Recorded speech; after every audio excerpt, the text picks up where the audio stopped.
Back at Chile Soldier Field, where at halftime the Chicago Enforcers pounding the San Francisco Demons 19-6. Well, earlier today there was another pounding that took place in Los Angeles, California. Oh, howdy.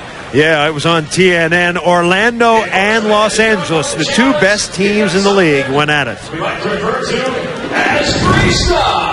Craig Benervini, Bob Golick at the LA Coliseum, expected to see a showdown between two first-place teams, LA Orlando, but it was lopsided all LA today. That's right, David Gibson returning the punt. One set to the Tommy Maddox touchdown run.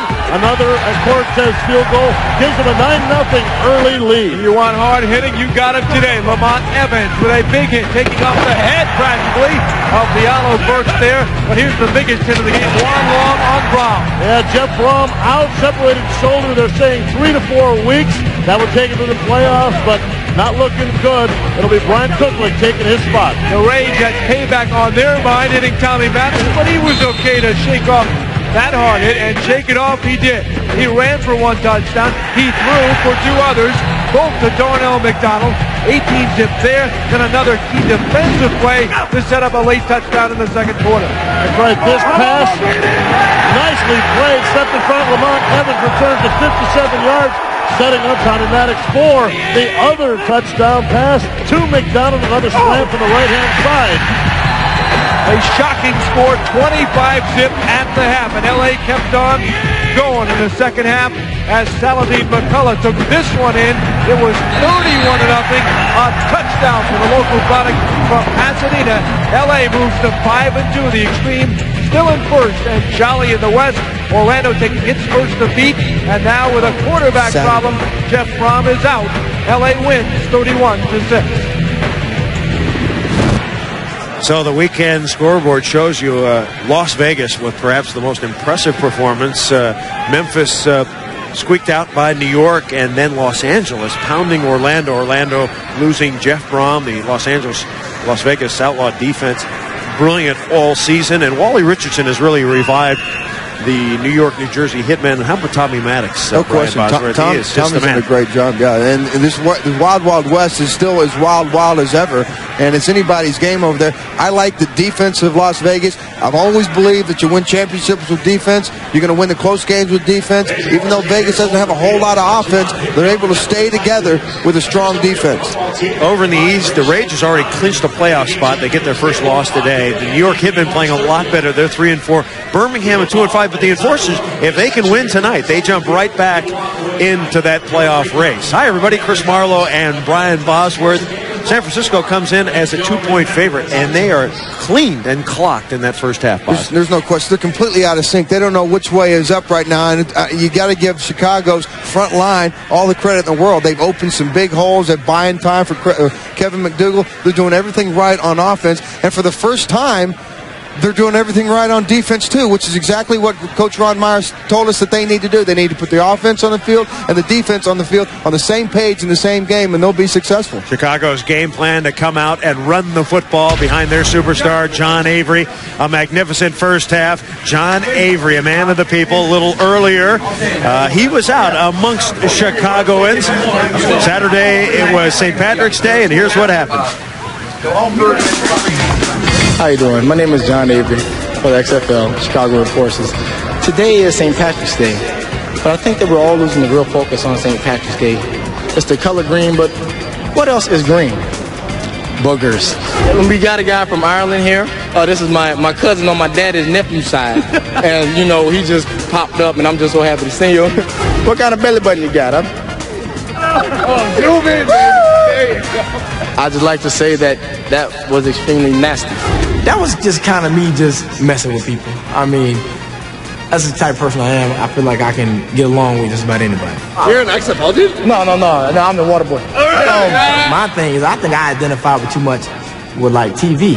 I find myself watching like the nature show with the crocodile hunter. The only way to make them bite you is if you poke them with a stick. So guess what I'm gonna do? I'm gonna poke them with a stick. I like everyone I see on TV, and I just kind of, they just kind of grow on me. It's like when you come to Chicago, you see Michael Jordan on the side of the building like this, you know, doing his thing. You see other people in other cities that really rally behind their athletes. They put them on billboards. I haven't done a whole lot for the city, but I kind of jumped the gun on it. So, but I'm happy. I'm pleased with it. Yo, it's RP and JA. Check it out, though. We just come in the studio. We like to mess around and see what it's like to hear our voice on tape. Ooh, yeah. Ooh, yeah. And I can't pronunciate, articulate like I want to, and I just having a whole bunch of problems with my voice. Now, the peanut butter and jelly is like a series of drop motions with the hydraulics of the shoulders, up and down. You gotta move around a little bit, do your thing. Did you say XFL was fake?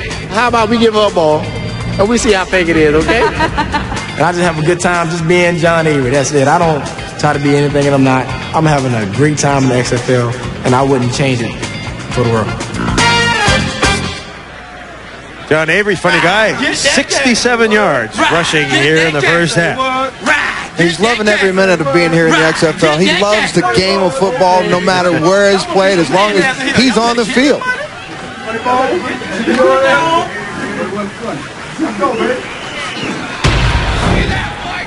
Over in the San Francisco Demon locker room. San Francisco Demons vacating. Second long, brother. Second long. A little earlier, we shot a piece with the San Francisco Demons. They had to fly all the way out from San Francisco, and we joined them. Pay particular attention to one linebacker, number 55, who wanted to get a little better seat. Blonde hair doesn't necessarily grant you an upgrade.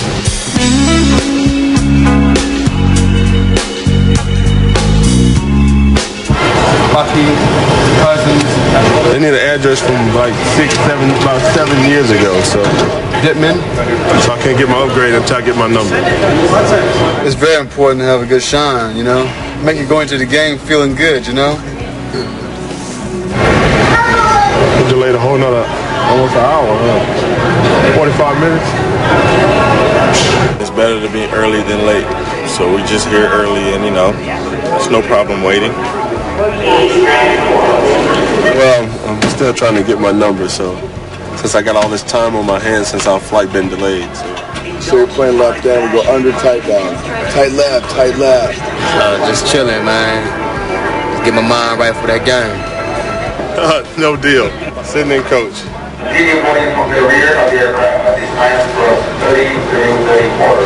farther you go back, the thinner the seats get. You stowed your carry-on baggage underneath the seat front. We need everyone to take their seats so we can close the door of this aircraft. All right, give us a minute, man. 10 miles is smooth, scattered clouds, and temperature 32 degrees. Never ends.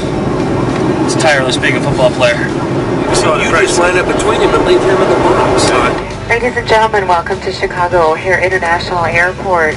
The local time here is 10:25 p.m. The walkway is now empty. These late night flights. Gotta try to get some food.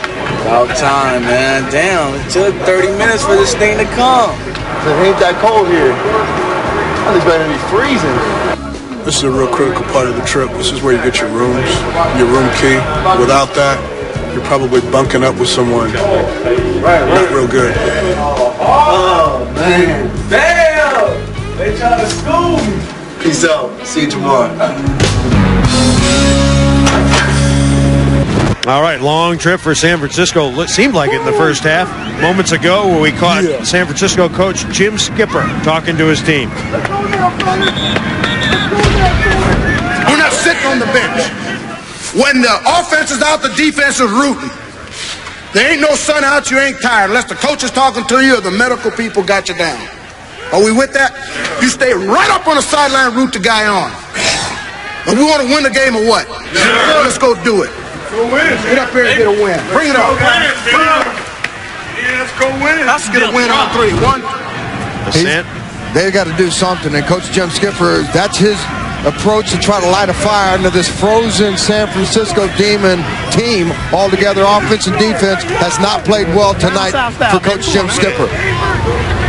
First half highlights involving Chicago mostly. Chicago driving right down the field and using John Avery and LaShawn Johnson early on, boss. Absolutely. And this is the one low light for Chicago is that blocked field goal, and that's the only highlight for San Francisco.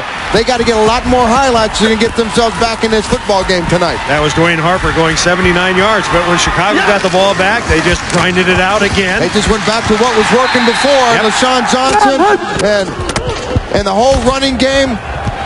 Aaron Bailey, Kevin McDougal. It's been a game of big plays for Chicago tonight.